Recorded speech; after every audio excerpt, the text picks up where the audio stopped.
Dr. Andrea Schnowske, and I am here from AlignLife of Peoria in the Metro Center.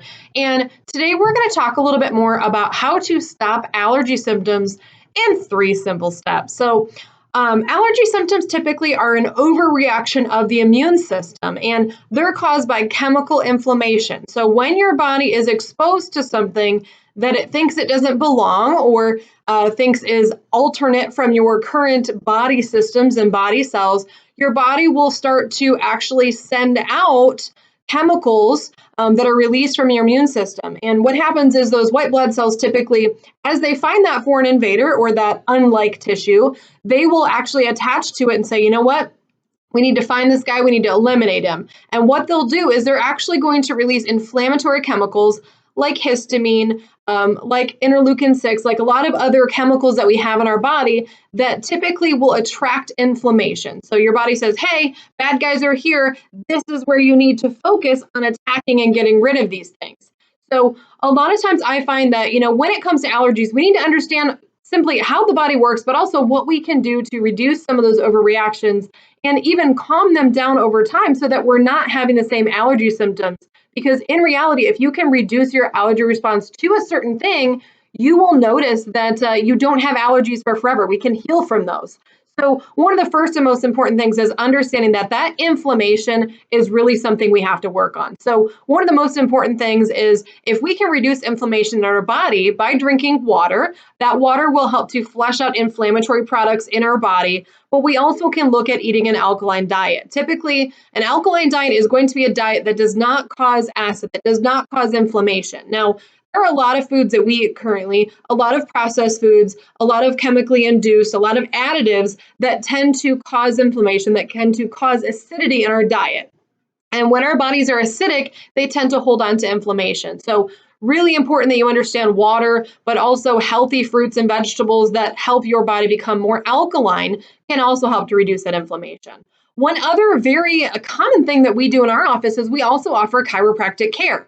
When your body is in pain and you have inflammation or pain in your body, that's going to not only stress your immune system and also your adrenal gland, it's also going to cause inflammation to stick around. So by using chiropractic, which is a natural method of moving the bones and removing pain and removing muscle tension that's causing that pain, we're able to not only reduce inflammation in that area and reduce your pain level so your body can heal better, but in reality, as we're adjusting on the spine, we're better able to balance that parasympathetic and sympathetic nervous system. Your sympathetic nervous system is your fight or flight response. That's the part of your nervous system that gets stuff done, that helps you run away, that helps you do what you need to do to function.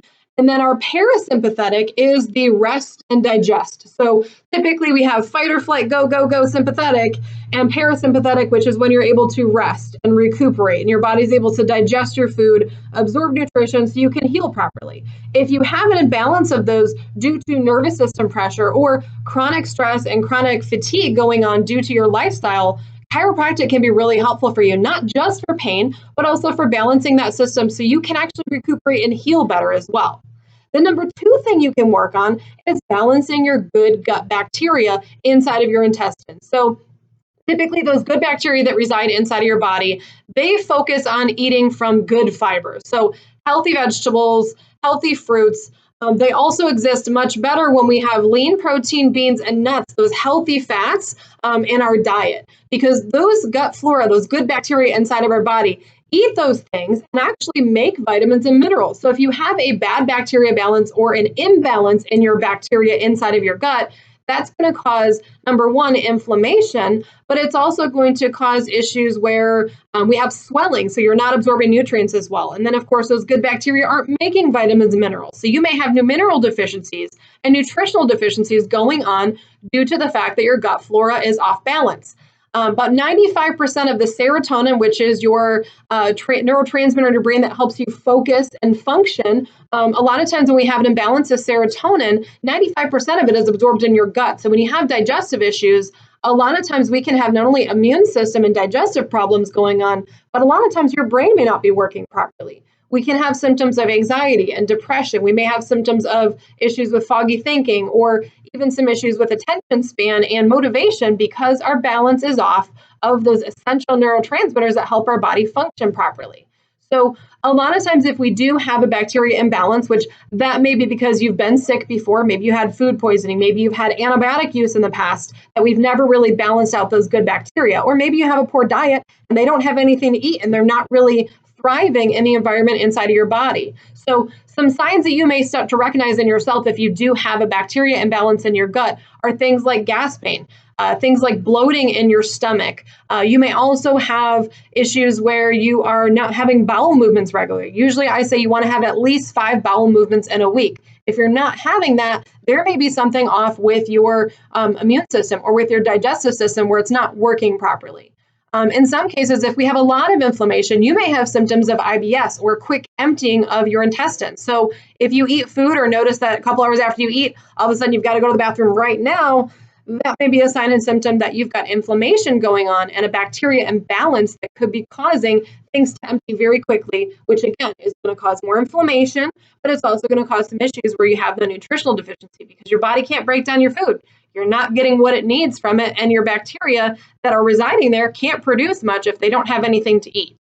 And the number 3 thing that we can do to stop allergy symptoms is by reducing allergy exposure. Now, I know that sounds easy, right? Not really. I know this morning I went out to my car and there was a literally film of yellow pollen all over it. So a lot of times when we think about allergies, everybody thinks about seasonal allergies, and we think about things that we're eating that we know we have an immediate reaction to. But in reality, we have a lot of delayed sensitivity reactions. So if you eat something or exposed to something, you start sneezing, or your throat starts swelling shut right away, that's an immediate allergy response.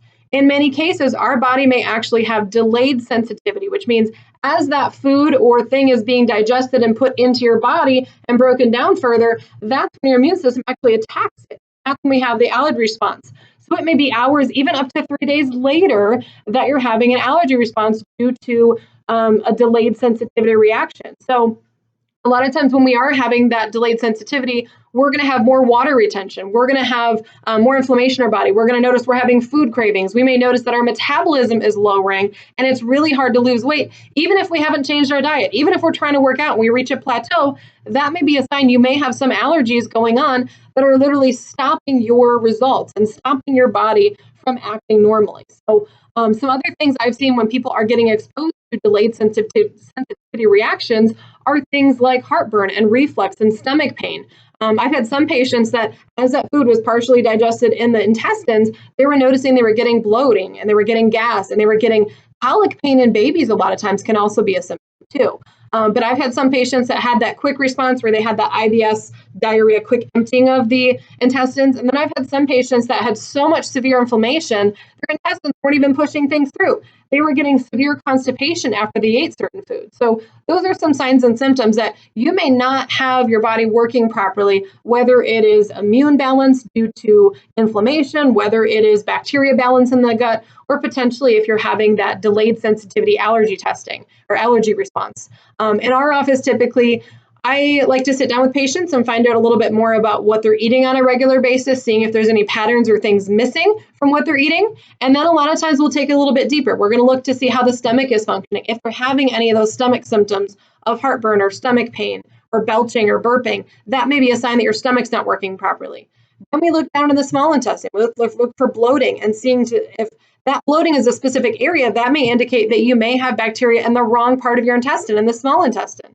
If we have bloating further down the line or reactions later on after an exposure to something, that may indicate that that good bacteria balance in the large intestine is off. So a lot of times it's literally detective work, problem solving, finding out where are the issues. Are you eating the right thing? Is your stomach digesting?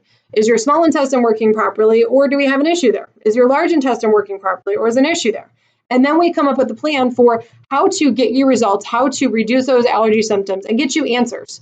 In some cases, if I have patients that are having a lot of issues specifically with foods and we're not able to pinpoint those very clearly, we actually do food allergy testing in our office as well. We take 5 drops of blood. We're able to check to see if your immune system is reacting to some foods and food additives and preservatives and things like that, colors and things that could be causing that inflammation that maybe it's hard to track because you're getting that delayed sensitivity. And that testing, we're able to see what level you're reacting to. So we know how long has it been going on, how severe of a reaction is it, and we have 2 levels of testing. So for those of you that have that, we can do more common testing looking for some of the more common things around 22 typically foods that I see most commonly.